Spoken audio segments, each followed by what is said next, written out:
Hello viewers, আপনারা সবাই কেমন আছেন? আশা করি ভালোই আছেন। তো আজকে West Bengal board of primary এডুকেশনের অফিসিয়াল ওয়েবসাইটে কিন্তু প্রাইমারি স্কুলে টিচার নিয়োগের বিজ্ঞপ্তি প্রকাশিত হয়ে গেল। 25/9/2025 তারিখে এখানে মোট শূন্যপদ রয়েছে 13,461টি শূন্যপদ।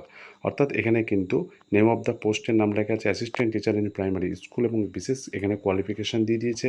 এই কোয়ালিফিকেশানগুলো আপনারা ডিটেলসে দেখে নেবেন কোন কোয়ালিফিকেশান আপনাদের এলিজিবিলিটি রয়েছে এবং এখানে কিন্তু আপনাদের medium of instruction, age requirement এবং এখানে সিলেকশন প্রসেস সেটা কিন্তু পূর্বের যে প্রসেস সেখানে যে ধরনের যে একাডেমিক মার্কস ছিল সেই সবগুলোই কিন্তু পুরনো নিয়মেই কিন্তু হচ্ছে।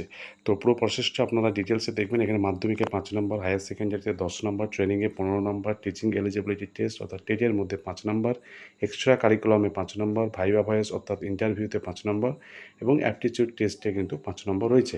টোটাল এই 50-এর মধ্যে কিন্তু এই টোটাল কিন্তু এই ইভালুয়েশনটা দেওয়া রয়েছে। অর্থাৎ এখানে কিন্তু আপনাদের অ্যাপ্লিকেশন ফিটাও কিন্তু দেওয়া রয়েছে। জেনারেলদের জন্য 600, ওবিসি এবি 500 এবং এসসি এসটি ইডাব্লিউএস পিডাব্লিউডির জন্য 300 টাকা রয়েছে। তো এখানে পুরো বিষয়টা বলেছে যে the schedule for opening application portal and submitting fill in application form through the online mode will be notified letter. কবে থেকে কী প্রসেস হবে সেটা কিন্তু পরে জানিয়ে দেওয়া হবে। তো আজকের ভিডিওটা এখানে শেষ করছি। আবারও দেখা হচ্ছে নতুন কোনো ভিডিওর সঙ্গে। ভালো থাকবেন, সুস্থ থাকবেন। ধন্যবাদ।